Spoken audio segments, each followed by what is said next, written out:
Hello everyone, so welcome to my channel Miss Botanophilic, and in today's video I'll be telling you about the Takhtajan classification. In previous video I've already explained about the Hutchinson classification and the Bentham and Hooker classification. So now without wasting time let's get started. ठीक है, तो सबसे पहले हम लोग इसमें भी intro part देंगे. तो तख्ताजान क्लासिफिकेशन हचिंसन और बेंथम एंड हुकर की तरह उतना लेंदी नहीं है, बस जस्ट एक ईजी क्लासिफिकेशन उन्होंने दिया था. तो Armen Takhtajan is the HOD of higher plant at the Komarov botanical Institute Russia. ठीक है, तो कोमरोव बॉटनिकल इंस्टीट्यूट में क्या थे, ये एचओडी थे, हेड ऑफ डिपार्टमेंट थे. रशिया में है कोमरोव बॉटनिकल इंस्टीट्यूट. इसके बाद से the classification first appear in 1942, but the actual system however appear in German in his book die evolution der angiosperm. The new version was published in botanical review recently in 1980. तो इसका नया version था वो 1980 पे release हुआ है, जो कि बॉटनिकल पॉइंट ऑफ व्यू से था. लेकिन आर्मिन तख्ताजान ने इस क्लासिफिकेशन को सबसे पहले जर्मन लैंग्वेज पे अपनी बुक में दिया है, जिसका नाम है डाई एवोल्यूशन देयर एंजियोस्पर्म. इसके बाद से इनका जो क्लासिफिकेशन है वो बेस्ड है upon the structural type of gynoecium and placentation. Gynoecium होता है फीमेल रिप्रोडक्टिव स्ट्रक्चर, और ओव्यूल का जो अरेंजमेंट होता है ओवरी में, उसको हम प्लेसेंटेशन बोलते हैं. तो ये तख्ताजान ने क्या था, इनका जो क्लासिफिकेशन था वो फाइलोजेनेटिक सिस्टम ऑफ क्लासिफिकेशन होता है, जिसका मेन बेसिस होता है structural type of gynoecium and placentation. अब हम इनकी क्लासिफिकेशन की कुछ आउटलाइन पढ़े उससे पहले मैं आपको इनका क्लासिफिकेशन बता देती हूँ कि किस तरीके से इन्होंने क्लासिफिकेशन किया था. तो तख्ताजान की क्लासिफिकेशन को देख के आपको थोड़ा सा शॉक लग रहा होगा कि भाई इतना सा ही क्लासिफिकेशन पढ़ना है, बिकॉज सबसे ईजीएस्ट क्लासिफिकेशन, सबसे मॉडर्न क्लासिफिकेशन तख्ताजान ने ही दिया है. तो इन्होंने क्या किया है कि जो मैग्नोलियोफाइटा को दो क्लासेस पे डिवाइड किया, मैग्नोलियोप्सिडा और लिलियोप्सिडा. ये जो मैग्नोलियोप्सिडा था इसके बाद से इन्होंने इसको 11 सब क्लासेस पे डिवाइड कर दिया, और लिलियोप्सिडा को उन्होंने 5 सब क्लासेस पे डिवाइड कर दिया. अब लिलियोप्सिडा के लिए थोड़ी सी मेहनत आपको करनी पड़ेगी, इनको याद करना पड़ेगा. कौन से 5 सब क्लासेस हैं? लिलीडेई, कॉमेनिलिडेई, एरेसिडेई, एलिसमेटिडेई और एरिडेई. लेकिन मैग्नोलिडेई में 11 सब क्लासेस हैं. तो इसको याद करने के लिए मैंने एक ट्रिक बनाई है, आप ये ट्रिक के साथ याद करो इसको.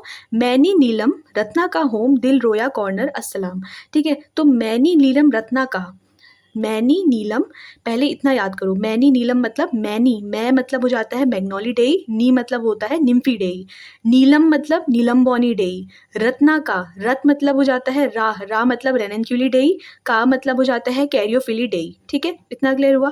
फिर बोलते हैं होम दिल रोया, होम मतलब हो जाता है होमिलीडेई, दिल मतलब होता है दिलिनीडेई, रोया मतलब हो जाता है रोजीडेई, कॉर्नर मतलब हो जाता है कॉर्नीडेई, अस्सलाम मतलब अस मतलब होता है एस्टेरिडेई, और लाम मतलब होता है लैमिडेई. ठीक, तो आई होप कि ये ट्रिक से आप समझ पाओगे कि आप ये ट्रिक अगर याद कर ले तो आराम से आपको ये क्लासेस याद हो जाएगी. लेकिन इसके लिए आपको थोड़ी सी क्या है, मेहनत करनी पड़ेगी, आपको खुद याद करना पड़ेगा इसको, बिकॉज मेरे को ऐसा कोई ट्रिक नहीं मिली इस चीज़ के लिए. लेकिन इन क्लासेस को आप मैनी नीलम रत्ना का होम दिल रोया कॉर्नर अस्सलाम इस ट्रिक से याद कर सकते हो, राइट.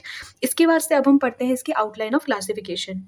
तो आर्मिन तख्ताजान ने जो आउटलाइन ऑफ क्लासिफिकेशन बताई थी, उन्होंने क्या किया था कि उन्होंने मैग्नोलियोफाइटा को, सबसे पहले आप ये पॉइंट लिखोगे जो मैंने सेकंड में मेंशन किया है कि divided मैग्नोलियोफाइटा into 2 classes.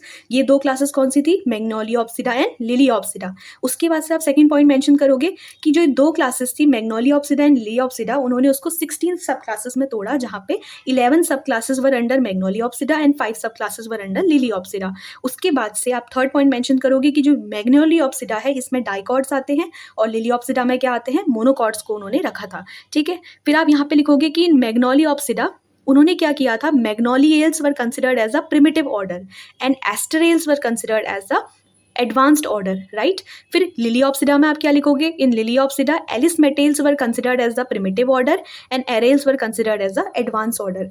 Now will be understanding about the merit and the demerit of Takhtajan classification. Basically इन्होंने जो मेरिट रखे थे, सबसे पहला मेरिट होता है कि classification is more phylogenetic than that of earlier system of classification. तो इनका जो क्लासिफिकेशन था वो फाइलोजेनेटिक सिस्टम ऑफ क्लासिफिकेशन पे डिपेंड करता था, but the previous classification were basically dependent upon the natural and the artificial system of classification. Then he place Magnoliales as the most primitive living angiosperm in the dicot. इन्होंने dicot में Magnoliales order को as a primitive बोला, जो कि इनका एक मेरिटेबल point बन गया. उसके बाद से ही प्लेस डाइकॉट बिफोर मोनोकॉट. तो डाइकॉट को मोनोकॉट के पहले रखना ये भी एक मेरिटेबल पॉइंट बन गया था. Families are small and homogeneous unit are made up of closely related genera, right. इसके बाद से हम डिमेरिट्स पढ़ते हैं. तो डिमेरिट में क्या होता है कि नो की was provided for identification of taxa. ऐसा जो उन्होंने कोई भी की प्रोवाइड नहीं करी थी टेक्सा के आइडेंटिफिकेशन के लिए. Then regarded Degeneria as the most primitive order. इन्होंने क्या करा था कि डीजेनेरिएसी फैमिली को उन्होंने as a most primitive family यहाँ पे कंसिडर किया था. Incorrectly suggested that the smaller families are more natural. तो बेसिकली इनके 3 ही यहाँ पे क्या बनते हैं, डिमेरिट बनते हैं, क्योंकि आपको पता है कि जो हमारा तख्ताजान मोड ऑफ क्लासिफिकेशन था, इन्होंने काफ़ी बेटर क्लासिफिकेशन दिया था, तो इसमें ज़्यादा डिमेरिट्स नहीं निकल पाए थे। जस्ट ये 3 डिमेरिट यहाँ पे हमने अभी तक कंक्लूड करे हुए हैं और मेरिट इनके कुछ इस तरीके से थे। तो अगर मेरिट डिमेरिट आता है तो आप ये लिख सकते हो तख्ताजान मोड ऑफ क्लासिफिकेशन। तो this was the only topic under the Takhtajan classification. So if the video is helpful, please like, share and subscribe. Thank you.